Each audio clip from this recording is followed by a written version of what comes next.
As soon as we hear Mariah Carey's Festive Jungle on the radio or the sound of Naughty Holder crying out "It's Christmas," as we trundle through the supermarkets, we know that the festive season has officially begun.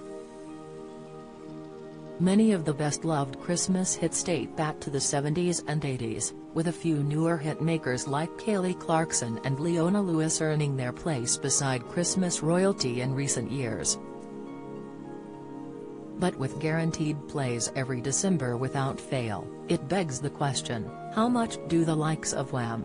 And Shakin' Stevens make from their seasonal hits every Christmas? We take a look to see just how much cash the favorite Christmas songs make the artists, production team and record labels, and some may surprise you. Slade, Merry Christmas Everybody, 1973, £512,000 Naughty Holder, 76, will always be known for his "It's Chivas Smass" line in the rock and roll Christmas hit. The Slade single is the most heard song in the world this time of year and was once said to earn the band a whopping £512,000 a year. Although according to Channel 5 program Eamon and Ruth, £1 Million Christmas, with Spotify plays now included, that figure is now closer to £1 million a year.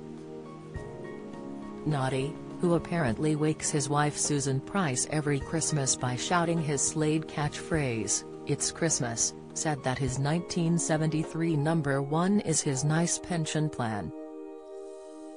Very nice indeed.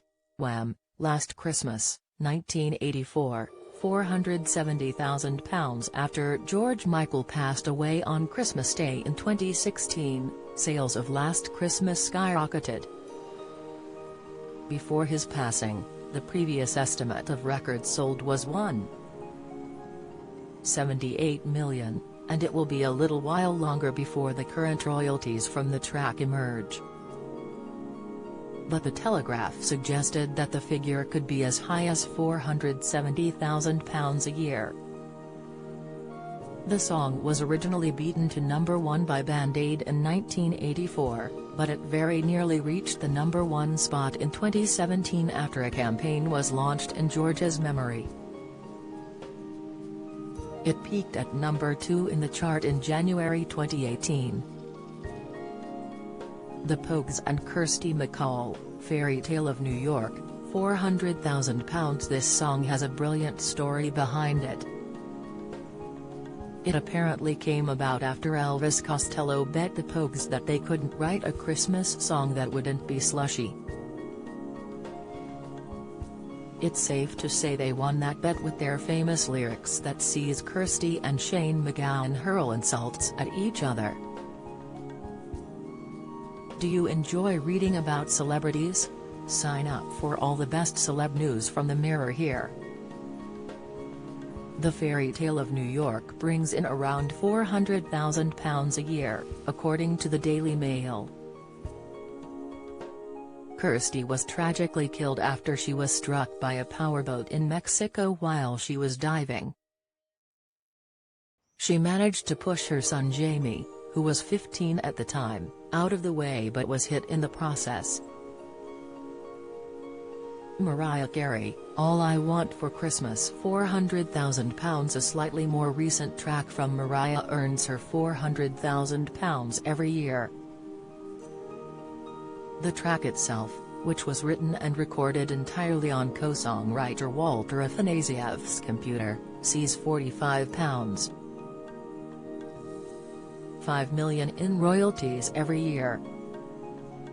The song is particularly popular in Japan, where it has gone platinum twice. The Japanese love it so much, that they invited Mariah over in July to sing the festive track. Bing Crosby, White Christmas, £328,000. Warming festive favorite White Christmas has been covered by many major artists, but it's the version by Bing Crosby that continues to endure. Bing's version is the world's best-selling single, in terms of physical copies, with an estimated 50 million copies sold worldwide. The track continues to find a place on the radio and Spotify playlists today, ensuring the royalties keep on rolling. A study revealed that the single still makes an impressive £328,000 each year. Paul McCartney, Wonderful Christmas Time, £320,000 recorded during the sessions for his second solo album. Wonderful Christmas Time was released in 1979 and was an instant hit across Europe. Many critics called it mediocre at the time, but that hasn't stopped the festive tune finding a place in listeners' hearts. The track continues to make Paul an estimated £320,000 a year, putting the former Beatles star cumulative earnings up to £12 million. Jonah Louie, Stop the Cavalry, £120,000. Christmas is all about peace on earth, so Jonah's anti-war track became an instant hit. The favorite line "Wish I was at home for Christmas" and the festive brass notes is one of the soundtracks to December, every year without fail. A study found that the song rakes in £120,000 a year, and every penny goes to Jonah as he wrote the lyrics, melody and backing instrumentation. "Stop the Cavalry constitutes 50% of my real income," he explained. "The thing is, I do everything on the track. I write the lyrics and the melody, so that's all of the publishing. And because I'm a musician I can do all the backing track, so that's all the recording royalty. I was a one-man show. And if you can get a track associated with Christmas, you get annual regurgitation, and potential for earning every year." Shakin' Stevens, Merry Christmas Everyone, £5,000. Shakin' Stevens singer Michael Barrett only pockets between £5,000 to £10,000 of the estimated £130,000 worth of royalties from Merry Christmas Everyone. Most of the cash goes to the writer of the song, Bob Heatley. The Christmas hit re-enters the UK singles chart every December since 2007. Those Who Missed Out, Boney M., Mary's Boy Child, Oh My Lord, It Can Sometimes Be Easy to Get Swept Away in the Presents, Food and Drink and Forget What Christmas Is Actually About.